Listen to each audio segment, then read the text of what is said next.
मैं हर उस वाक़े की मजम्मत करता हूं जहां पे फैमिली की मौजूदगी में किसी को हरासा किया जाए। हम भी अपनी फैमिलीज के साथ बाहर निकलते हैं, वल्नरेबल होते हैं। कोई वाक़या हो सकता है, मोहित पीरजादा के साथ हो सकता है, मेरे साथ हो सकता है, साबिर भाई के साथ हो सकता है, कोई शरारत कर सकता है, कोई चालाकी या होशियारी कर सकता है। लेकिन अगर आपने पैमाना रखना है तो सबके लिए एक जैसा रखना है। अलीमा खानम साहिबा पे भी ज्यादती हुई थी, जुल्म हुआ था। उनके साथ भी जो हुआ, शहीद अरशद शरीफ की अहलिया के ऊपर किसने कीचड़ उछाला था, जरा ये भी पता करके आप बता दें, आपको पता चल जाएगा। उनकी फैमिली के ऊपर कीचड़ उछाला गया, एक शहीद की फैमिली के ऊपर, खवातीन को सड़कों पे यहां घसीटा गया। तो वहां पे भी कंडेम किया जाए, वहां पे भी जो है मजम्मत की जाए इन सारे वाकयात की। आसमा शराजी साहिबा ने माजी में एक कॉलम लिखा था इमरान खान साहब के दौरे हुकूमत में। ये एक तजाद आ गया, मैं चाहता हूं मैं इसको रिपोर्ट करूं और इसकी ऊपर एहतियात करनी चाहिए। देखिए, उन्होंने एक कॉलम लिखा था माजी में, और जब उनसे उस वक्त सवालात पूछे गए थे और उनके साथ आलिया हमजा साहिबा बैठी थी आसमा शराजी साहिबा के साथ, तो उन्होंने कहा था जी मैंने कहाँ नाम लिया बुशरा बीबी का। यानी वो एक तरह के डिनाइल में चली गई। उन्होंने कहा जी मैंने तो एक कॉलम लिखा है जादू टूने के ऊपर, मैंने तो बुशरा बीबी का नाम ही नहीं लिया। लेकिन अब जब बुशरा तस्कीन साहिबा ने इकोनॉमिस्ट के डिजिटल प्लेटफॉर्म 1843 के ऊपर एक कॉलम लिखा बुशरा बीबी के हवाले से, तो वही आसमा शराजी साहिबा उसको ओन कर लिया उन्होंने कि मैंने भी ये काम किया था।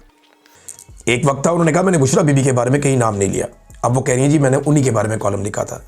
ये एक तजाद है, और क्योंकि उस वक्त वो लोग हुकूमत में थे तो शायद इस बात का भी खदशा होता है। आज वो अपोजिशन में है, बुशरा बीबी जेल में बंद है, तो कोई भी उनके ऊपर हमला आवर हो सकता है, उन्हें मार सकता है। तो यहाँ जो कमज़ोर है, जो दबा हुआ पिसा हुआ, उसको मारना बहुत आसान होता है। नादरीन, मैं ख्वाजा आसिफ का एक ट्वीट पढ़ के हैरान हो रहा था। ख्वाजा आसिफ ने कहा कि आज़ाद कश्मीर की क्या सियासत है। कल तक जो वज़ीर आज़म की काबीना में रुकन था वो उसके खिलाफ तहरीक अदम एतमाद में वोट देता है और ख़ुद वज़ीर आज़म बन जाता है। अदम एतमाद एक शख्स के खिलाफ नहीं, हुकूमत काबीना के खिलाफ बनता है। इक़्तिदार की म्यूज़िकल चेयर ने सियासतदानों के ज़मीर मुर्दा कर दिया। एक तो ये गंद सारा आपने मारा आज़ाद कश्मीर में, वहाँ पे एजेंसियों के साथ मिलकर, और आपके हाथ से गेम निकल गया। अनवारुल हक को आप लोगों ने बनाया वहाँ पे वज़ीर आज़म। इमरान खान साहब की हुकूमत का वहाँ वाली का रजीम चेंज अदालत के ज़रिए से आप लोगों ने किया। ख्वाजा साहब, ये घटियापन भी आप लोगों की जमात ने और आप लोगों ने मिलकर एस्टेब्लिशमेंट के साथ किया। और आपके मुंह से तो एथिक्स की बात अच्छी नहीं लगती। आप तो गुज़िश्ता तीनों इंतखाबात MNA के हार गए। एक दफ़ा आप उस्मान डार से हार गए, दोबारा फिर आप उससे हार गए, तीसरी दफ़ा आप उसकी वालदा से इलेक्शन हार गए, और तीनों मरतबा आपने, एक मरतबा जनरल बाजवा से आपने खुद बताया कि आपने व्हाट्सएप पे बात की जनरल बाजवा से, और बात करने के बाद आपने सीट ली। इस मरतबा पाकिस्तान का सारा मीडिया गवाह है कि आप बुरी तरह इलेक्शन एक बड़े मार्जिन से हार गए थे। 99% रिजल्ट आ गया था, लेकिन भी जनरल आसिम मुनीर साहब की इंतजामिया ने आपको फॉर्म 47 जारी करवा दिया, और आप एस्टेब्लिशमेंट की मदद से एक मरतबा फिर डील करते हुए इक़्तिदार में आ गए। तो ख्वाजा साहब, ये आपकी टोटल कहानी है। आप कैसे एथिक्स की बात कर सकते हैं? एक खातून पे तशद्दुद करवा के, उसके बच्चों को बार बार अगवा करवा के, गिरफ्तार करवा के, पूरे खानदान को जलील और रुसवा करके, हजारों कारकुनों को जेलों में डालकर, फिर भी आप इलेक्शन हारने के बावजूद जाली फॉर्म 47 लेकर आए। आपके मुंह से जेब नहीं देती ये बात। या तो आप कहते ना, नवाज शरीफ साहब भी कहते कि मैं इलेक्शन हार गया हूं, मैं अब बाहर बैठूंगा, लेकिन आपको इक़्तिदार में आने का भी शौक था। नाज़रीन, पब्लिक अकाउंट्स कमेटी में एक इंकशाफ हुआ, वो ये है, और ये सरकारी इंकशाफ है। इंकशाफ ये है कि शुगर माफिया हाल ही में मजीद 200 अरब रुपए का कौम को चूना लगा चुका है। ये अभी हाल ही में, और अभी मजीद चूना वो लगा रहे हैं किसानों को। गन्ना नहीं खरीद रहे, रोका हुआ है, गन्ने का वजन कम हो रहा है, क्रशिंग सीजन को आगे लेकर जा रहे हैं। 15 नवंबर तक शुरू हो जाना चाहिए था, लेकिन नहीं कर रहे। क्रशिंग सीजन को आगे लेकर जा रहे हैं, जानबूझकर उसको आगे बढ़ा रहे हैं ताकि किसान का नुकसान हो, और किसान को पेमेंट तो ये वैसे भी नहीं करते। तो एक शुगर माफिया जो है उसकी मौजें लगी हुई। और जब सवाल करते हैं शुगर माफिया कौन है, नून लीग, पीपल्स पार्टी, एस्टेब्लिशमेंट, ये पॉलिटिकल पार्टी ज्यादा शुगर माफिया को कंट्रोल करती हैं। और किसी के पास क्या होगा, ज्यादा यही लोग हैं। और इनके बड़े बड़े खानदानों के पास, जरदारी फैमिली के पास, शरीफ फैमिली के पास, इनके पास शुगर मिले, और ये धड़ाधड़, ये पूरे साल में 1.5-2 माह काम करते हैं, पूरा साल पैसा कमाते हैं, और इतना पैसा कमाते हैं कि इनका पैसा पूरा साल अंडे और बच्चे देता है, इतना ये पैसा कमाते हैं। तो ये जब दिल करता है कौम को 100, 200, 400 करोड़ का, बल्कि इतने अरब का, 100, 200, 400 अरब का जब दिल करता है कौम को ये चूना लगा देते हैं। नादरीन, एक और खबर है, इंडिया और पाकिस्तान, ये बड़े पैमाने पर, और ये खबरें अब छप रही हैं आलमी सतह पे, इंडिया और पाकिस्तान बड़े पैमाने पर पैसा खर्च कर रहे हैं अमेरिका में, और ये लॉबिंग फर्म्स हायर कर रहे हैं। और बाज़ जगहों पे इंडिया की जानिब से किसी ने और पाकिस्तान की जानिब से एक ही फर्म को हायर करके ट्रंप से ताल्लुकात बनाने पे लगाया हुआ कि हमारे ट्रंप के साथ बेहतरीन ताल्लुकात होने चाहिए। इंडिया और पाकिस्तान की टसल की वजह से अमेरिका में लॉबिंग फर्म्स का धंधा ठीक चल रहा है और उनकी मौजें लगी हुई हैं।